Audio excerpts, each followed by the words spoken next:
tak hitung silahkan, yang penting bersikir. Kenapa ada yang menghitung sikir? Karena ada namanya wirid, menghitung jumlah zikir, dibaca pada waktu tertentu dan ditetapkan jumlahnya, namanya wirid. Kalau hanya bersikir tidak ditentukan jumlahnya, kapanpun dibaca namanya sikir. Si salah ya kau makan sikiri mah baca bawa mi syagi-syagi baca. Bi baca tu isi sabui baca tu dos sabung katonang kana telu ni katonang kana pitu ni, pokoknya sempak-sempaknya ya kau dega gaboti mega ke sikiri nah. Ya kau mega boti tak desi sikiri nah. Atau masih kiri ni itu. Tapi kalau wirid ditentukan jumlahnya. Misalnya baca surah Al-Ikhlas 10 kali setiap selesai sholat subuh. Itu wirid namanya. Dilakukan sepanjang masa. Orang yang punya wirid itu disukai oleh Allah. Maka namagai Nabi tamakada. Amal yang paling disukai oleh Allah adalah amal yang berkesinambungan. Wa inqallah, walaupun sedikit. Namo kulu Allahumma ke 10 kosong semua kita baca. Daripada kasih ratu cica misi tahu. Namo dua sabu misumbangan takoile setiap subuh 2000 daripada si ratu sabu cica misi tahu. Kan begitu? Ya, karena berkesinambungannya itulah yang disukai oleh Allah, karena kita istiqamah dalam kebaikan. Apa iya ko yang sesuai tapi kau deceng edesi tapi kau baca rogi gitu. Apa makanja kia sesuai daripada bajana. Tapi kalau hari ini kasih 2000 besoknya lagi 2000 berarti istiqamah dalam kebaikan. Nah itu tahu makanja tuh 5 pandanungan ngedece. Itu kuncinya.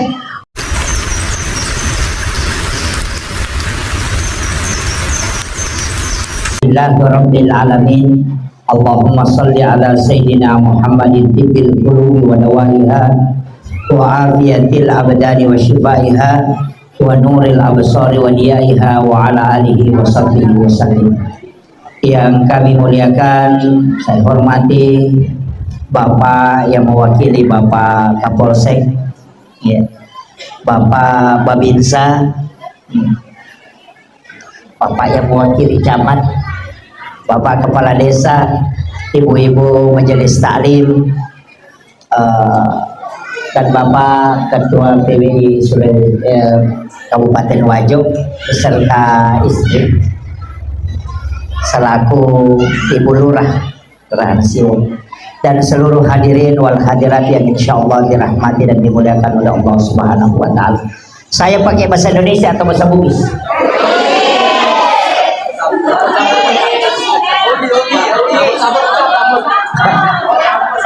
Yang tidak bisa bahasa Bugis angkat tangan. Oh, cuma 3 ya. 4. Pertama, kita kalau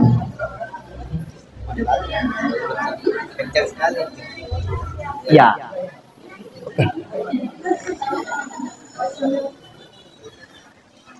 nasabah acara ini adalah acara maulid dan kita ingin menumbuhkan kecintaan kepada baginda Rasulullah SAW. Semakin hari semakin banyak aliran yang muncul sekarang, semakin banyak pendapat, semakin terbuka orang belajar di media sosial. Sekarang kebanyakan orang tidak lagi punya guru, tapi hanya punya HP, sehingga ngajinya itu ke handphone. Okomi HP memang ngaji, okomani HP mangkali ngeceramah, sehingga kadang ulama itu tidak lagi dipakai untuk mengambil ilmu, padahal itu bahaya karena itu satu arah.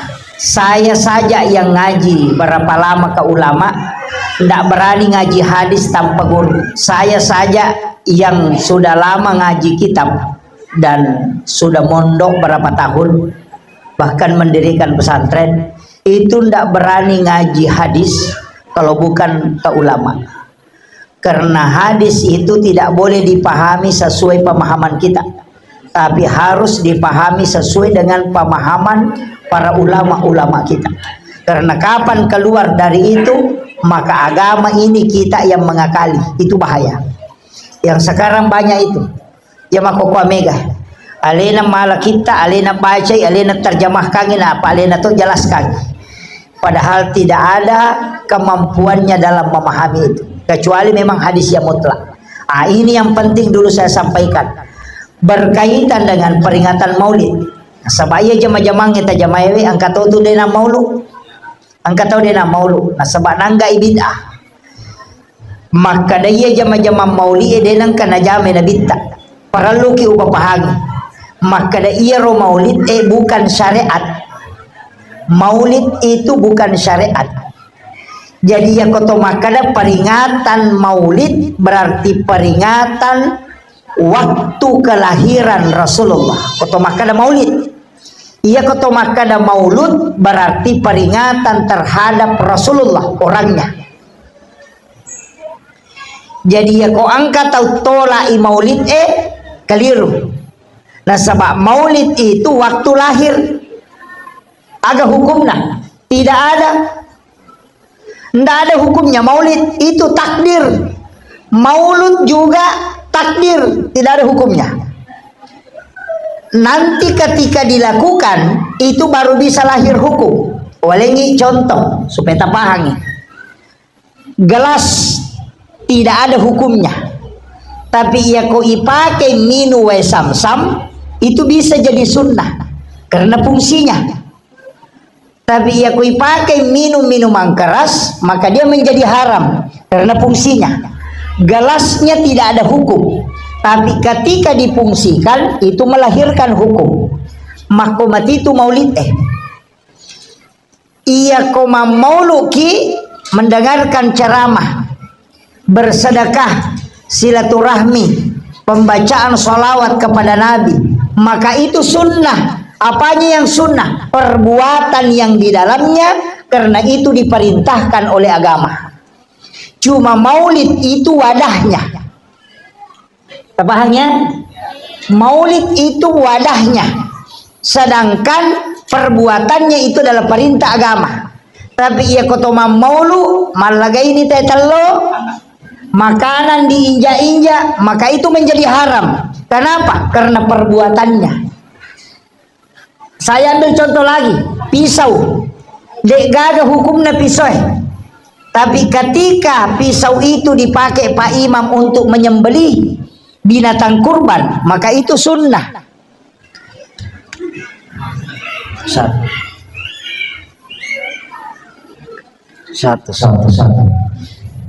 Jadi itu sunnah. Bukan pisaunya yang sunnah, tapi fungsi pisaunya mendatangkan sunnah. Nah sama ipakai mak gere kerobah, tapi aku ipakai mancang itu sogi enak payaladina, maka itu menjadi haram. Bukan pisaunya, tapi fungsinya. Padamu HPW, ia kota pakai mangkalinga ceramah, tak pakai mengaji, maka itu sunnah karena fungsinya. Tapi ia kota pakai masobis, pakai selingkuh, maka itu menjadi haram. HP-nya sama, tapi bisa hukumnya berubah ketika memanfaatkannya berbeda. Makomati maulid jadi itu maulid denawat dihukumi maka haram, denawat dihukumi kada bid'ah. Sebenarnya bid'ah itu bukan hukum. Ia ko angka tahu maka ada bid'ah tatanaiwi maka ada aga hukumna. Jangan katakan bid'ah karena bid'ah itu bukan hukum. Hukum itu haram, wajib, makruh, sunnah, mubah. 5 itu hukum. Iya kong kagak na jamat na kada bid'ah podangi kadaga hukumna. Karena kalau wajib kebalikannya berarti haram. Kalau sunnah kebalikannya berarti makruh. Mubah ini yang berdiri sendiri. Misalnya, ini contoh, masuk ke dalam masjid, kita dahulukan kaki kiri, itu makruh. Kalau kaki kiri yang didahulukan, karena sunnahnya mendahulukan kaki kanan. Ya kau masuk ya boleh masih gie, dahulukan kaki kiri, itu sunnah. Tapi ya kau aja atau tata palayolo, maka itu makruh. Jadi makruh itu kebalikan sunnah. Tabahan nih. Mandreki deta bismillah makruh karena sunnahnya baca basmalah. Meloki berhubungan badan si balakai tadeta jenne maka itu makruh karena sunnahnya berwudu. Jadi ya kode tapi gau isunne makruh asanna tanya bid'ah. Tapi mega tahu makokoe ketika tidak menjalankan yang sunnah langsung mengatakan bid'ah. Agak bahayana. Ya ko makadaki makruh dena tamaranaka. Nah sabab makruh tidak berdosa. Cuma rugi karena tidak dapat pahala. Tapi ya ko makadai bid'ah capakna pasti neraka. Apa makadai kullu muhdatsatun nabi wa kullu bid'atin dalalah wa kullu dalalatin finnar. Iya tu namanya gak tahu magampala dan makanan tamaranaka karena yang dia pakai bid'ah bukan hukum. Tapahan nih. Iya kok dia tapahan yang makundro tongangi.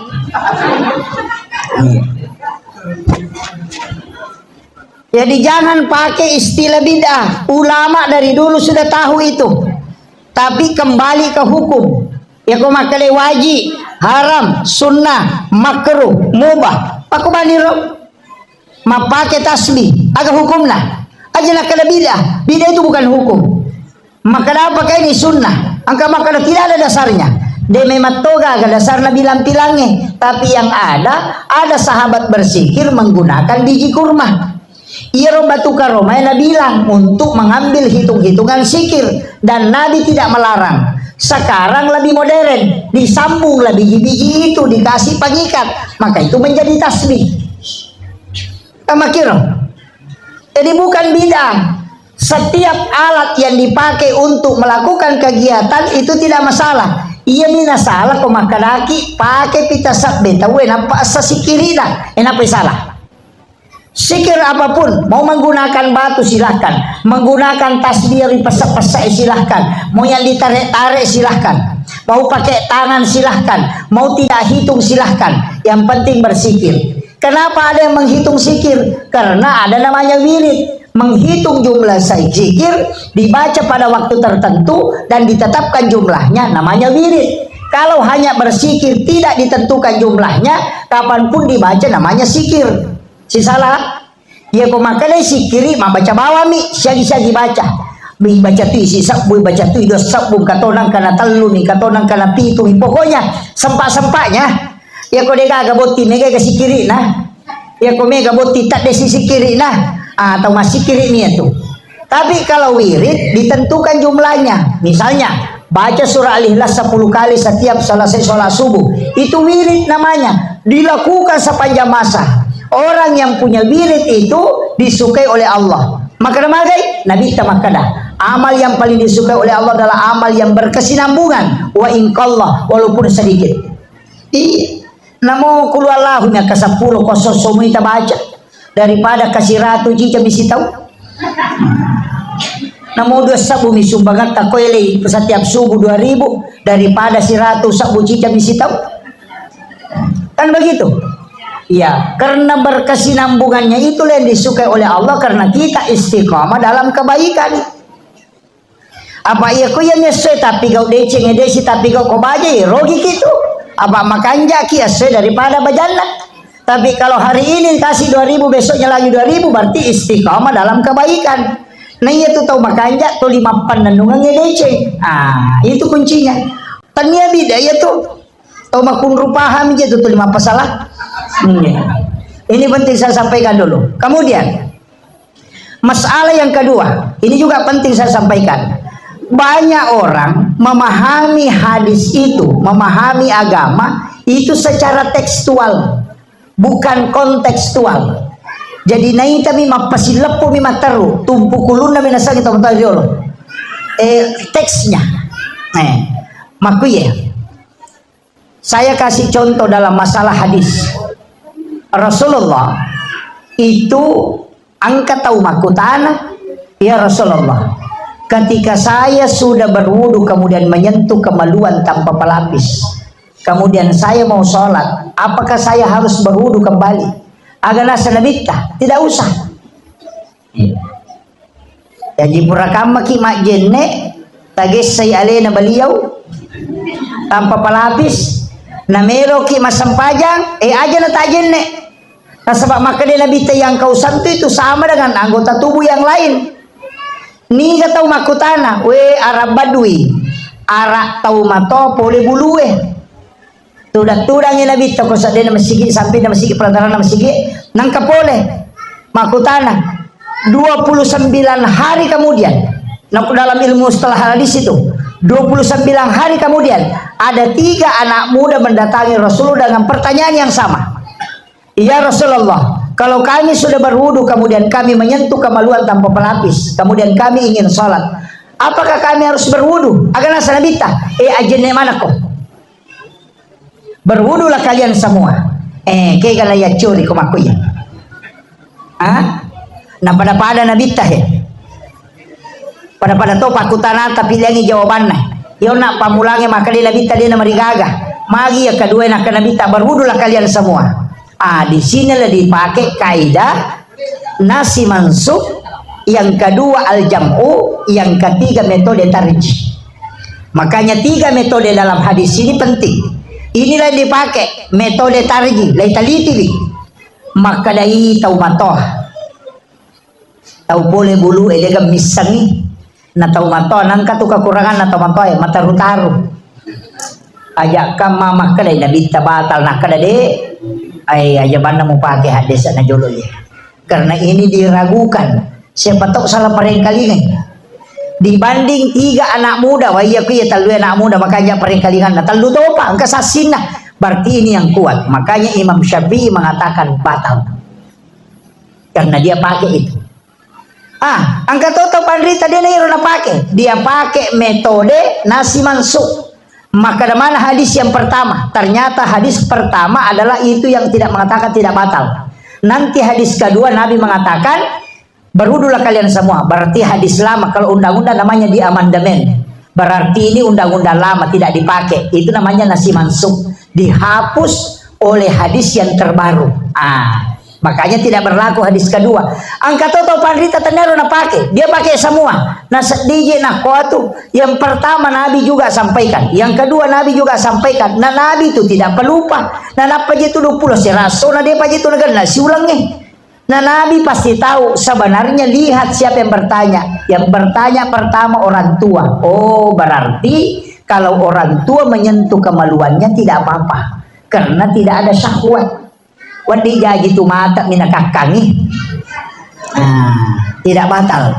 Yang membatalkan bukan karena menyentuhnya, tapi karena adanya syahwat. Karena yang bertanya kedua adalah anak muda, pasti ada syahwatnya. Sehingga batalnya bukan karena menyentuh, tapi karena ada syahwat. Cik di hadesa telu pendapat. Kayak karena salah ko makiro. Ya ko cik di manita paham atau apa salah manangnya. Maka hadis na nabita cocok nih hadis na nabita, tapi memahami hadis itu ada beberapa langkah. Tambahan nih, iya nade napahang ita ya pae tulima pangewatu. Berkaitan dengan sholat, angka mana itu? Sampajange, pak doangange, ada semua. Iya, karena agama memang itu pak 3 kajiannya. Ada namanya kajian Islam, ada kajian iman, ada kajian ihsan. Kalau kajian Islam hukum-hukum, asa sampajange, asa haji, tata cara puasa. Namun ya tuh maka tega, mereka tanaiki bu. Ini kalau orang puasa Ramadan, kemudian berhubungan badan di siang hari di bulan Ramadan, berhubungan badan ikosoi, kaparatnya apa? Buah puasa 2 bulan berturut-turut kalau berhubungan badan. Tapi pertanyaan yang saya munculkan, ketika ada orang melakukan perjalanan musafir, kemudian dia tidak berpuasa, kemudian berhubungan badan, apakah dia harus ganti puasanya juga 2 bulan berturut-turut? Tidak. Berarti tidak. Ya kok makadaki deh. Peko-peko nggak tahu orang malangi narusai puasa na kosoi napa berhubungan si bapak sanganna, apakah dia harus ganti atau tidak? Magan.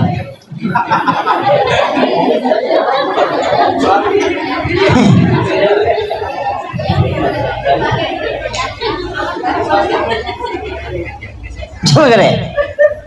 Iya kau mapuasa ki orang malangi, mapuasa ki kosoi. Napa berhubungangi, ya hubungangi nasabari na batal puasa tak, maka mengganti puasa 2 bulan berturut-turut. Tapi pekoi narekota rusa puasata napaki berhubungan, berarti hanya diganti 1, bukan 2 bulan. Nah sabak deta puasa tak berhubungan. Jolo-jolo ya aja.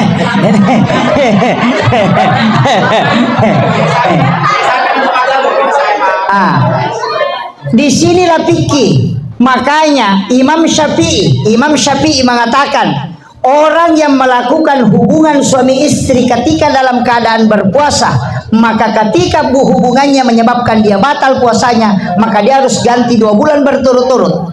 Tapi kalau dia tidak berpuasa kemudian berhubungan, maka tetap hanya 1 yang diganti. Imam Malik dengan Imam Abu Hanifah menolak itu, sehingga dia mengatakan orang yang makan, orang yang minum secara sengaja, orang yang berhubungan, semua kafaratnya adalah berpuasa 2 bulan berturut-turut. Jadi ya kau angkat Allah pasae nana rusai puasanna, maka mesti itu kafaratnya adalah membayar 2 bulan puasa berturut-turut, bukan hanya berhubungan badan. Magai karena Imam Malik dengan Imam Abu Hanifah mengantisipasi orang mengakali agama.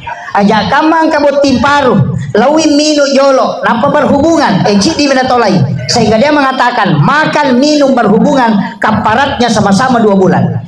Tapi itu perbedaan pendapat dalam fikih.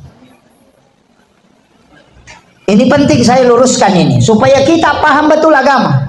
Jangan sembarang nah sama mega tahu makoko apa alena nama Pak Guru kemudian mudah menyalahkan orang lain karena dia tidak masuk memahami kaidah-kaidah agama. Itu berat. Termasuk sebenarnya masih kita ya. Pendapat Imam Syafi'i melui pakai ini tidak bisa ditempati sholat. Kenapa? Karena ini terbuat dari bata merah. Bata merah itu terbuat dari tanah dan tanah itu bercampur dengan najis. Ketika ada tanah bercampur dengan najis, maka benda itu disebut mutanajis. Benda mutanajis tidak boleh dipakai tempati sholat. Maka ia masih kita dia nasa sampajangnya ko yung rima sampajang karena ada benda mutanajis di dalamnya. Ko pendapat Imam Syafi'i. Tapi untung nangka pendapat Abu Hanifah, maka ada najis yang sudah dibakar itu hilang najisnya. Nah bata merah itu sebelum dipakai dibakar dulu, maka pendapat itu dibolehkan untuk dipakai. Makanya fikih jangan berselisih ketika berbeda pendapat, tapi itu keluasan agama. Kita bisa memilih. Untung pendapat Imam Syafi'i dipakai di Indonesia cocok. Pakai kosiges say olina roane makun reye. Biar suami istri itu tetap batal wudu. Jadi suami istri itu bukan mahram. Yang mahram itu adalah anak, kemudian bapak, saudara, itu yang mahram. Kalau suami istri bukan mahram. Iya. Jadi ya kosigesay olina lakay si babay newe tanpa pelapis itu batal wudu. Karena istri itu bukan mahram, disebut hakut tamlik. Hak pakai, bukan hak milik. Jadi istri itu hak pakai. Iya, bukan hak milik. Karena 2 syaratnya mahram itu. Jadi mahram itu 2 syaratnya Pak Bu. Yang pertama tidak boleh dinikahi, yang kedua tidak boleh digauli. Nah istri itu dinikahi dan digauli, makanya dia bukan mahram. Dan itu kan ada hadis. Makanya Aisyah mengatakan Rasulullah dari berwudu kemudian mau masuk ke masjid sholat, dia singgah mencium istrinya, salah satu istrinya. Nabi tidak lagi mengulang sholat, mengulang wudunya, kemudian dia sholat. Berarti tidak apa-apa. Imam Syafi'i mengatakan yang dicium itu apanya? Karena istri Nabi itu punya talkum, punya jilbab, punya penutup. Ketika yang dia cium adalah kepalanya, maka dia tidak menyentuh kulitnya dan wudunya memang tidak batal. Kemudian Aisyah bersikuku. Suatu ketika saya tidur bersama Rasulullah. Di tengah malam saya cari Rasulullah, cari. Karena memang kamarnya Nabi sempit. Dia cari, dia temukanlah kakinya Rasulullah. Nah sapuru ejena Nabi tagang kauluna. Ternyata Nabi sujud. Apa kata Aisyah? Seandainya ketika saya bersentuhan suami istri batal wudu, maka pasti Nabi berhenti sholat. Agak nasi mantasapi. Nabi belum tentu sholat karena tidak semua orang sujud itu sholat. Siapa tahu Nabi tak hanya sujud taubat atau sujud syukur. Maka Imam Syafi'i tidak mau menerima bahwa ketika sentuhan mutlak batal. Angkat maka nanti ada kontak, nanti ada syahwat. Ada yang mengatakan nanti batal ketika berhubungan suami istri. Tapi untung pendapat ini ada. Apa ia ko pendapat ni mantasapi melo tabawal lo Makkah melaksanakan ibadah haji dan umrah. Ia ko tama ki majenne na pamasuki matawapa sige saki aronewe rewa siki majenne masuki sige siki rewa siki majenne insyaallah deta haji tarewa lomi Makkah majenne tarewa.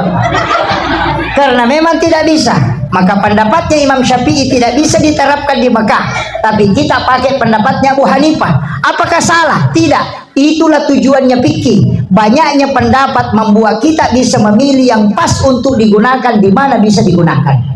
Tapi tidak menyalahkan pendapat yang lain, karena di Indonesia cocok. Tanpa wudu laki-laki perempuan pisah, pintu masuk masjid laki-laki perempuan pisah, sapnya laki-laki dengan sap perempuan pisah. Kalau baku sentuhan berarti memang ada masalah. Ini harus dipahami. Jadi agama itu begitu, Pak. Jangan mudah menyalahkan, jangan sedikit-sedikit bid'ah, sedikit-sedikit haram. Ini dari dulu ulama kita. Dan apakah Nabi merayakan Maulid? Nabi merayakan kelahirannya dengan apa? Puasa. Ketika Nabi ditanya, kenapa engkau berpuasa pada hari Senin? Jawabannya Nabi tazakau itu hari itu saya dilahirkan. Yang kedua, wahyu pertama turun itu pada hari Senin. Sehingga Nabi berpuasa. Makanya komeki macuri Nabi tak sampai aswaga tajaji tak puasa. Kalau kita lahir hari Selasa, puasa hari Selasa. Kalau lahir hari Rabu, puasa hari Rabu. Karena Nabi kebetulan lahir hari Senin, maka dia puasa hari Senin. Kalau kita dilahirkan hari Kamis, maka puasa hari Kamis. Karena orang yang puasa pada hari kelahirannya, insya Allah tidak ada penyakit yang bisa merusak tubuhnya. Itu kelebihannya. Iya. Biasa mau tak puasa saja jangan tak. Iya, puasa. Puasakan supaya awet muda juga. Yang tua tidak usah puasa, nanti awet tua. Iya. Tapi tetap disunahkan puasa hari Senin. Itu puasa sunnah kelahiran Rasulullah. Jadi ini kita mau puasa sini, mau puasa sunnah aso aja jangan nana binta. Nah ini kita mau puasanya aso aja jangan maka dia mengikuti Rasulullah berpuasa sebagaimana Nabi puasakan hari kelahirannya. Satu hadis itu ada 2 hukum. Iya. Kadang satu hadis itu ada 4 hukum. 3 hadis 4 hukum. Hadis tentang makan di rumah orang yang meninggal. Suatu ketika Rasulullah mendatangi orang yang sedang berduka, kemudian disembelihlah kambing untuk disiapkan untuk hidangan. Nabi ke kuburan. Di kuburan itu Nabi melihat ketika digali tempat lahat itu di bagian kepalanya, Nabi tegur, luaskan di bagian kepalanya dan luaskan di bagian kakinya. Itu pesannya Rasulullah. Kemudian setelah pulang ke rumah orang yang berduka, Nabi dihidangkan makanan dan Nabi makan. Tapi baru 1 suap, Nabi berhenti makan. Kemudian Nabi mengatakan, saya merasakan makanan ini makanan haram, tidak halal. Kemudian Nabi berhenti makan dan minta untuk dibagikan ke orang-orang yang berhak menerima. Nah, hadis ini dipakai orang bahwa makan di rumah orang meninggal itu haram. Seandainya haram, Nabi tidak mungkin mencicipi. 1. Hadis ini ketika dibuka kitab fikih, Imam Syafi'i memasukkan hadis ini pada bab jual beli yang diharamkan. Imam Abu Hanifah memasukkan hadis ini pada bab mukjizat Rasulullah. Imam Malik memasukkan hadis ini pada bab bolehnya makan di rumah orang yang meninggal. Coba. Satu hadis itu beda-beda tempatnya. Kenapa? Karena hadis ini mengandung 4 hal. Yang pertama, Nabi bisa mengenali makanan haram. Itu mukjizat Nabi. Ketika Nabi penjual orang yang berduka ini mengatakan, tidak ya Rasul, ini halal, saya membelinya sendiri. Nabi tanya, bagaimana caramu membelinya? Dan sudah mengatakan, memang penjualnya tidak ada. Kebetulan penjualnya lagi keluar. Dan yang menjaganya itu tidak tahu harganya. Tapi saya hanya menyimpan uang, kemudian saya ambil kambingnya tanpa mengetahui berapa jumlah harganya. Nabi mengatakan itulah sehingga ini menjadi haram karena jual belinya tidak jelas. Nah, makanya Imam Syafi'i masukkan dalam bab jual beli yang diharamkan adalah tidak ada akad yang jelas. Makanya itu saya kalau ke pesta pernikahan jarang makan. Karena rata-rata itu ibu-ibu kalau mau kasih menikah anaknya, nah kasih tahu saja penjual, catat saja dulu. Biasa begitu Bu ya. Itu jual beli bukan utang dan bukan jual beli, karena tidak ada akadnya. Nah sebab makana bami catakmu jolo. Mestinya kalau utang dikasih tahu, pesta saya tanggal 12, nanti tanggal 15 saya bayar, kasih saya catatannya berapa jumlah utangku, maka itu boleh dimakan. Tapi ketika tidak jelas, maka itu masuk dalam jual beli yang tidak dihalalkan. Makanya hati-hati. Ini fatal ini. Yang kedua, kebolehan makan di rumah orang yang meninggal, karena Nabi mencicipi. Seandainya tidak boleh dimakan, Nabi tidak mungkin memakannya. Hanya saja karena jual beli ini tidak jelas, sehingga makanan itu menjadi haram. Artinya boleh memakan di rumah orang meninggal ketika orang itu menghidangkan, tapi dengan satu syarat, tidak boleh dia berutang. Karena kapan dia berutang kemudian dia menghidangkan makanan, maka itu haram. Tapi ketika harta itu adalah harta anak-anak keturunannya, maka itu makruh. Tapi ketika amplop yang dibawa orang, amplop yang dibawa orang ketika ada orang meninggal, itu yang dibuka, kemudian dibelikan makanan dan minuman, maka itu sunnah. Karena Nabi mengatakan, engkau yang membawa makanan dan engkau makan. Ini hukum. Ini kita bicara hukum, Pak. Banyak orang keliru itu karena tidak paham kaidahnya. Jadi kalau ada orang meninggal, nah ada orang bawa amplop, itu yang kita buka, itu yang kita belikan air minum, itu yang kita belikan makanan, baru itu kita hidangkan. Cuma memang dulu tidak bawa uang, tapi bawa makanan, bawa bubur. Sekarang orang tidak bawa bubur, tapi bawa uang. Itu uang kita jadikan makanan untuk kita hidangkan, karena itu menjadi sedekah untuk almarhum. Kalau harta ahli warisnya, maka itu makruh, karena sunnahnya tadi yang sedekah ini. Tapi kalau ngutang baru menghidangkan, maka itu haram. Makanya Nabi mengatakan, aja mau pak dumpi depuran Ja'far. Ini penting ditahu hukum-hukumnya ini. Makanya hati-hati Bu. Makanan itu juga perlu hati-hati. Termasuk ada makanan itu sebenarnya tidak boleh dimakan walaupun dia di rumah. Ada yang halal tapi berubah menjadi haram. Misalnya beli ayam di pasar, dibawa ke rumah, kemudian dicuci. Setelah dicuci, dibuang airnya. Kemudian masih ada sisa air bergenang di baskom, dan itu warna darah masih ada. Kemudian dikasih bumbu, maka semua benda ini menjadi najis, dan itu haram. Itu jadi masalah. Jadi bagaimana caranya supaya dia menjadi halal? Caranya cuci ayam itu sampai bersih, kemudian pakai seringan atau dandang, masukkan ayam ke situ sampai semua airnya jatuh menetes, tidak ada lagi air yang berubah warnanya di dalam baskom itu, kemudian kasih bumbu, itu baru halal. Itu dalam pengolahan, belum tentu halal dalam sembelihan.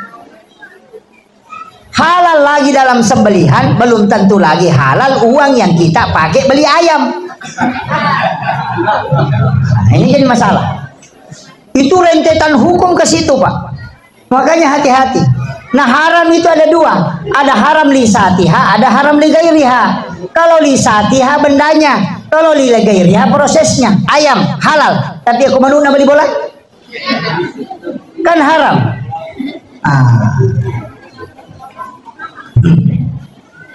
Sama gitu penjual ayam potong, hati-hati.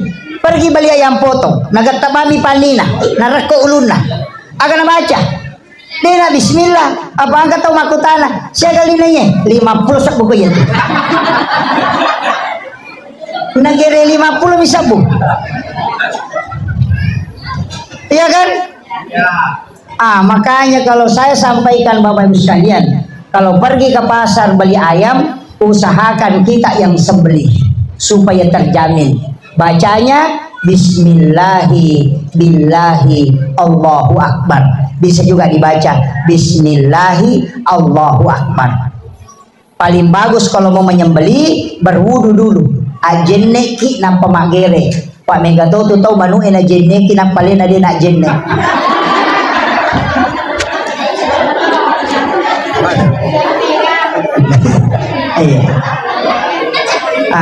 Berwudu. Setelah berwudu pertajam pisaunya. Seakan pisau na mataran. Kemudian jangan pakai bismillahirrahmanirrahim. Denawan dingin pakai masih pong Allah Ta'ala mabun. Makanya cukup dibaca bismillahi Allahu Akbar atau bismillahi billahi Allahu Akbar. Apa lagi? Perempuan bisa menyembelih. Ada jalur napas, kemudian angka 2 pas sepina itu harus putus. Makanya tiga-tiganya harus putus. Kalau kambing usahakan napasnya masuk baru sembelih. Nanti kalau keluar sudah lewat di bekas sembelihan itu pasti tidak bau. Tapi ya kau masuk napas na tagere mak bau tuh. Itu kuncinya. Iya kau jagi sila dak makun raya mak bisa penne tapakawang ililata aja nak ges saya se nak ges sayawa. Kalau disembeli lemaknya kambing itu tidak akan melekat di benda yang dipakai memasak maupun ke piring. Itu kuncinya. Iya komeki komaromoi aja tapagang. Iya konolai angin apa saya malolisu, nolai ya ililai malolisu, udara malolisu tapak kosong. Insya Allah dia nama kak dot. Yang paling pokok aja napolo napas supaya dia masih jamawari. Iya komabicu ya gagay na mega tau memanrei sampai ya ro alungnya matekewe. Ada awan itu yang menggumpal. Bacakan salawat baru lihat itu badannya binatang. Kalau dia gemetar begini tagere dan nandre tawiyat. Sama gitu penjual ayam potong, hati-hati. Pergi beli ayam potong, nagatabami panina, nareko uluna. Akan baca. Dena bismillah, apa angkat tahu makutana? Saya kali nanya 50 sak buku itu. Nagere 50 bisa bu. Iya kan? Ya. Makanya kalau saya sampaikan Bapak Ibu sekalian, kalau pergi ke pasar beli ayam, usahakan kita yang sembelih supaya terjamin. Bacanya bismillahi billahi Allahu Akbar. Bisa juga dibaca bismillahi Allahu Akbar. Paling bagus kalau mau menyembelih berwudu dulu. Ajenne ki na pamagere. Pak mega to tahu manu ena jenne ki na palen ade na jenne.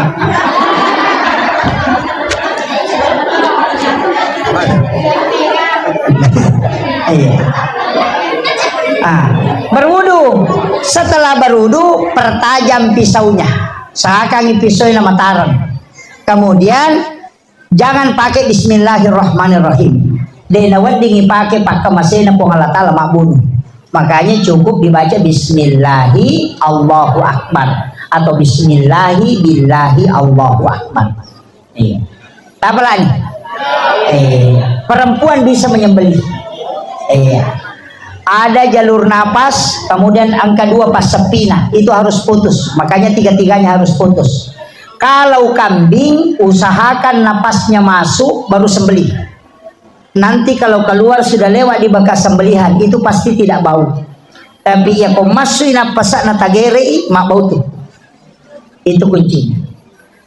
Iya kau jagi sila dak makun raya mak bisa penne tapakawang ililata aja nak ges saya se nak ges sayawa. Kalau disembeli lemaknya kambing itu tidak akan melekat di benda yang dipakai memasak maupun ke piring.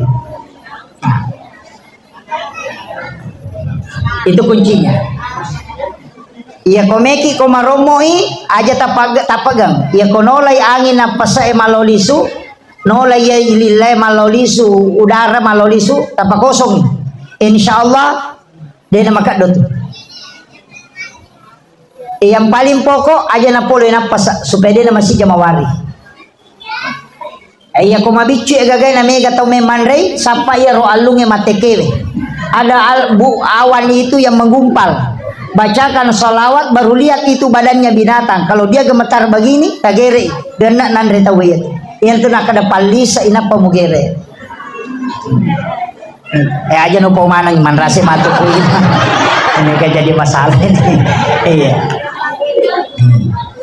Itu kuncinya. Makanya kata makada aja mau gere kedua. Karena saya gere kedua. Ketika disembeli, ya kali aku musoronoi pisau pamulana, sorono di pacapurana. Ya aku gatamen pacapurana pamulana, gatamen di pacapurana. Aja naliang mau pakai mabuk, kalian mau pakai matutu. Tapi sebenarnya tidak. Yang paling pokok itu adalah menyembeli, jangan aja jedah. Aja tasoro makona patapalepa na patajini na patagatang, itu ada jadanya. Mesti itu tidak boleh berhenti. Usahakan itu cepat, tidak berhenti. Kemudian engkau pasangan ini yang sangat pokok sebenarnya ini. Kalau dalam penyembelihan kan dua hukum itu. Maka ketika disembeli binatang itu kan ada yang pakai takbir. Maka dia kedua aja nak kedua tiga takbir. Kalau empat kakinya 4 kali takbir. Kan ada yang pakai itu. Bismillahi Allahu Akbar Allahu Akbar Allahu Akbar Allahu Akbar. Apa aja nanasan. Ya kalau dua aja na Allahu Akbar Allahu Akbar. Sebenarnya tidak. Cuma mestinya setiap gerakan itu diikuti dengan zikir. Itu kuncinya. Kemudian iya komelo ki makanja agak tandre tagere menre. Iya komelo ki dena malunra gerenoi. Makanya ya kung katau magere manu na soronoi piso na pacapurana pasti mo pangia tu manu ena mate. Tapi ako nagatamen rin pacapuran na lengang iya tumano na mati. Dan itu tidak sama dimakan. Itu kuncinya. Ayan na ito nakadang kagere wariala, ang kagere baca dosa lama. Iya tu kagere wariala na soronoy. Itu untuk membedakan. Padahal sitongan na pada mo. Iya. Iya ko makali mo pala okay kay nyawana, tanya nyawana manu aku tanang. Aga akatana tau melo igere ramano iya kota sakuran panguloy tanda kasukurannya nasabaya to tu sikiri na lokoloy ina tu nasa makadamu paloke ganyawana tanya nyawana lokoloy aku tanang akatana minasanna itu tau magere manu aga. Makanya sebelum menyembeli ayam tanyakan ke pemiliknya ini untuk acara apa. Kalau tasyakuran tapangulo ko po Allah Ta'ala sampai sebagai tanda kesyukurannya iya to na to sikiri na olok-olok. Itu penting itu. Nah sebab mega tau dia na pahangi Pak mega tau tu tau cia ko to magere makanya maseke cia Pak Gurongi bacana. Iya. Tapi tadi jangan pakai Bismillahirrahmanirrahim, pakai Bismillahi Allahu Akbar. Nah sebab tidak boleh dipakai Rahman Rahimnya Allah membunuh. Makanya kutilalan nak orangnya angka di surah tidak ada basmalanya surah Bara. Kenapa? Karena itu membicarakan tentang peperangan dan pembunuhan. Tapi hikmahna agak maka di sini na jama-jamang yung polino para lumanang ibismillah kecuali yang kecil di jama-jamang ya kumelo ko jama ya mo bismillah ya kumeko minnaw aja mo bismillah. Kayaknya perbuatan haram tidak usah dipakaikan basmalah. Kemudian saya wasiatkan bagaimana cara cinta kepada Rasulullah. Pegai salawat elok nabita insyaallah. Iya kumega ni salawat tetapi pegai mo salawat. Yang penting masalawat ki mataru. Agi-agi pigau pegai salawat. Anak-anak dibacakan salawat. Melo matin ronak tetap bacaan salawat. Suami yang suka emosian bacakan salawat. Tapi situngan nang katupak burana kolakai pacecera. Kalau pengemosian itu suami tak hari Jumat subuh bikinkan air panas aduk mengikuti arah tawaf bacakan inna ansalnahu.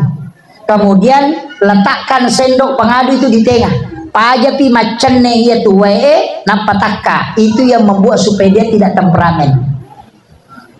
Pajapi macenne napataka ia rosinrue tetesan air terakhir kan ada itu air yang jatuh. Tetesan terakhirnya bacakan surah Al-Kautsar dengan satu napas. Kemudian kasih gelas itu diminum. Suami tak itu airnya, sisanya kita minum sedikit. Ada dua fungsinya. Suami tidak akan suka emosian. Kemudian yang kedua, siapa yang melakukan itu kepada suaminya, maka suaminya tidak akan bisa selingkuh. Denul lemak baine wilakai tako yang tutamalkan. Itu kuncinya. Makanya Khadijah itu sering merengek minta sisanya Rasulullah. Kadang dia meminum itu, dia tutup gelasnya kemudian dia ambil dari telapak tangannya Rasulullah. Nah sebab magai, tapi mesti ada kita minum dan itu hanya di subuh Jumat. Jadi ya na subuh Jumat taki bareng pelalaki tak kopi atau teh. Adu mengikuti arah tawaf dan itu baca inna ansalnahu.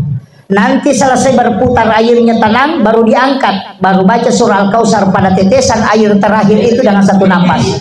Kemudian minum. Kasih minum suami tak, sisanya harus ada kita minum sambil membaca surah Al-Kausar. Insya Allah suami tak tidak akan menikah lagi. Makanya Khadijah itu tidak pernah dimadu oleh Rasulullah.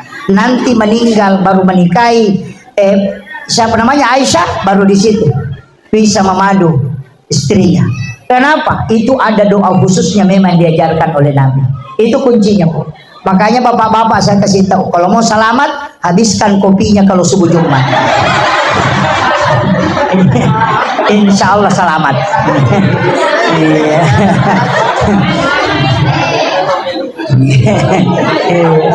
Atau sekalian jangan diminum. Tapi kuncinya, Bu, saya kasih tahu, kalau mau suaminya selalu cinta, pelayanan saja diperbaiki. Insya Allah. Ia namakan mau pelayanan tak, suami tidak akan melirik kemana karena tidak ada lagi yang dia cari. Iya miko maka dia jokan ayo lah saja kena.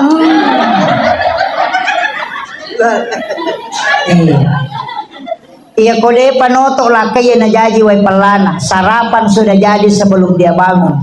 Kita tanya dengan baik-baik, tidak memotong ketika dia bicara. Insya Allah matanalah kayak. Iyo pumiko nampay si camat. Gatumasam. Iya. Karena begitu. Tapi gantaran matan ramatoti. Wanita yang sering memotong pembicaraan suami dan dia lebih besar daripada suaminya, suaranya pasti kena penyakit perut yang tembus ke punggung. Itu kena. Termasuk kisah sebenarnya itu dari sini. Jangan memotong pembicaraan suami kalau tidak mau kena penyakit itu. Itu bahaya. Itu siksaan di dunia sudah dikasih. Pak kami toje itulah kay lamba lodi. Mana nak leko-lekoan mana. Ya ada begitu, memang ada. Sabar aki koma kometiro lah kita. Lamba lodi memang ada. Nah makunre itu langsung pemikirannya cepat. Makanya bersabarlah, tunggu dia sampai dia selesai bicara. Insya Allah engkau akan diberi kesehatan. Kemudian yang kedua, upasangi, jangan banyak menuntut ke suami.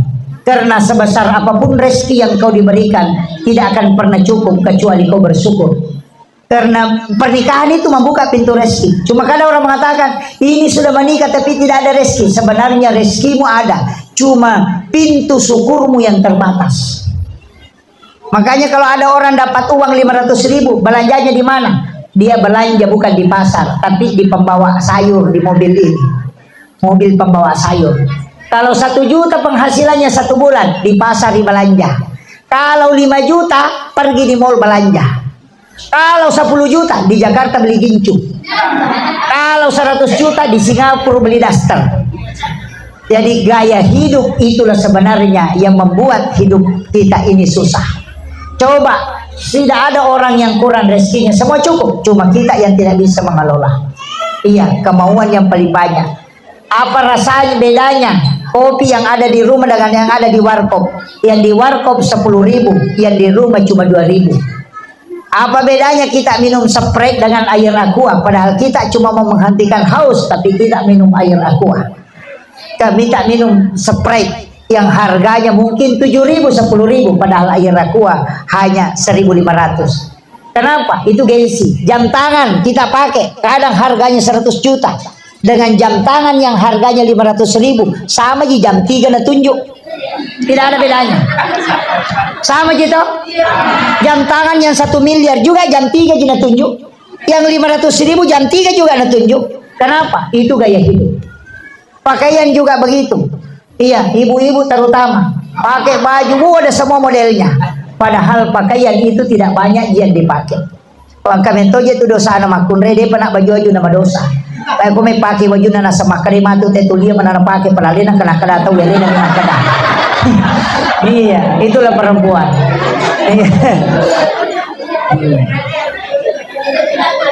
Tapayaro nawan-naway nasa makanay matutawi pala din na kena-tawi. Dan yang ada di rumah itu semua tidak dipakai. Hanya sampah yang dibawa ke rumah. Kenapa saya mengatakan sampah? Melinipan tak 20 losi mangarisa ada 20 losi 20 losi piring ditulis namanya disimpan di lemari tidak pernah dipakai. Panne soli angka ko lemari cangkiri soli kamana ko lemari taruh memang relakai na panne plastik na pakai. Iya rapai panne plastik oleh hadiah rinso cere kristal agamano ko lemari mak jiji deka ge pakai ya mau tu cere panne osi sabo cere na natilo pasay na tempele padahal ke cere kristal ini nak dipakai. Begitu banyak sampah di rumah yang kita tidak pakai. 40 hari benda tidak digunakan kata Nabi kalau akan minta pertanggungjawaban di yaumil akhir. Namo bayi ne ko dia dipakai Pak 40 sore kana itu kimah. Akhirul kalam wallahul muwaffiq ila aqwamit thoriq. Assalamualaikum warahmatullahi wabarakatuh.